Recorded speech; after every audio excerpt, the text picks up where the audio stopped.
ভারতের সংবিধান প্রণেতা বি.আর. আম্বেদকরের নামে করিমগঞ্জে গ্রন্থাগার নির্মাণের দাবি উত্থাপন করেন বিজেপির একনিষ্ঠ কর্মী তথা সমাজসেবী অমরেশ রায়।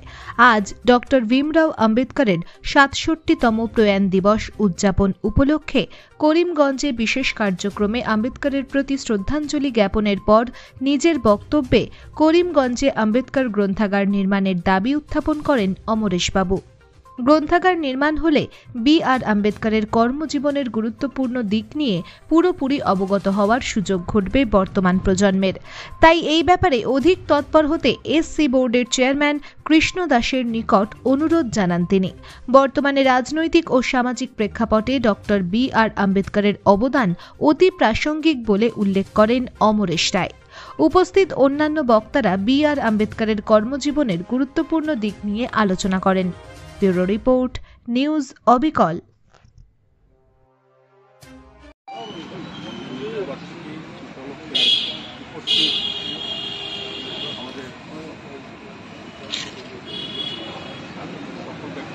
আমি শ্রদ্ধা জ্ঞাপন করেছি এবং ধন্যবাদ জ্ঞাপন এবং যাদের প্রচেষ্টা এখানে এই মূর্তি স্থাপন করা হয়েছে তাদেরকেও আমি সর্বোপরি এবং ধন্যবাদ জ্ঞাপন আমার পূর্ববর্তী বক্তার সাথে কথা ব্যক্ত করেছে।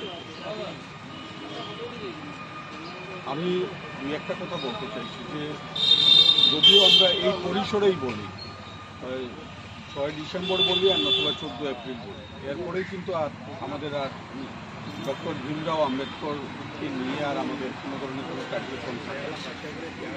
আমি সবাইকে অনুরোধ করব যে আজকের দিনে যে ভারতবর্ষের সামাজিক অবস্থা এবং রাজনৈতিক যে প্রেক্ষাপট, এই প্রেক্ষাপটে আজকে ডক্টর ভীমরাও আম্বেদকরজির অবদান খুব প্রাসঙ্গিক এবং সেই প্রাসঙ্গিকতাকে বজায় রাখতে হলে আমার মনে হয় যে আমাদের যে নূতন প্রজন্ম উঠে আসছে সবাই, আমি এখানে ধর্ম বর্ণ নির্বিশেষে সবার জন্য বলছি, ডক্টর ভীমরাও আম্বেদকর শুধু তফসিলদের জন্য কাজ করে গেছেন এরকম নয়, সমগ্র ভারতবর্ষের সামাজিক অবস্থানকে সুন্দর করে তোলার জন্য, ভেদাভেদ ভুলে একটা সুস্থ সমাজ গঠন করার জন্য উনি আজীবন চেষ্টা করে গেছেন।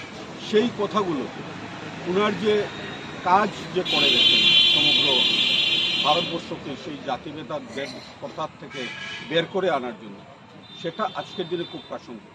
কেননা আমরা দেখছি বর্তমান রাজনীতির যে প্রেক্ষাপট, আজকে এই জাতি গণনা বা এইসব নিয়ে আমরা যখন সবাই এক হতে যাচ্ছিলাম তখন আমাদের মধ্যে আবার ছোট করে দূরের সৃষ্টি করা হয়। তো এইসব জায়গাগুলোতে যদি কারোর চিন্তাপ্রসূত কোনো ব্যবস্থা থাকে তো সেটা কিন্তু দেখিয়ে গেছেন ডক্টর ভীমরাও আম্বেদকর বা আরও যারা সমাজ বিজ্ঞানী যারা ছিলেন, আমাদের স্বামী বিবেকানন্দকে বলতে পারি, শঙ্করাচার্যকে বলতে পারি, আরও অনেকেই আছেন, অনেক মনীষীরাই আছেন।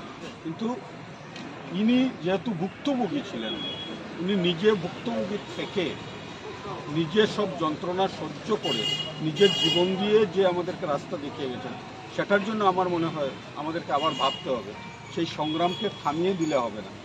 এটা একটা নিরন্তর সংগ্রাম যেটা উনি পথ দিয়ে দেখিয়ে গেছেন। তো এর জন্য এই প্রারম্ভেই আমরা এখানে কথা বলছিলাম যে এখানে ডক্টর ভীমরাও আম্বেদকরের একটা স্টাডি সেন্টার করা যায় কি না, করার তো একান্ত দরকার। এখানে আমাদের এসসি ডেভেলপমেন্ট বোর্ডের চেয়ার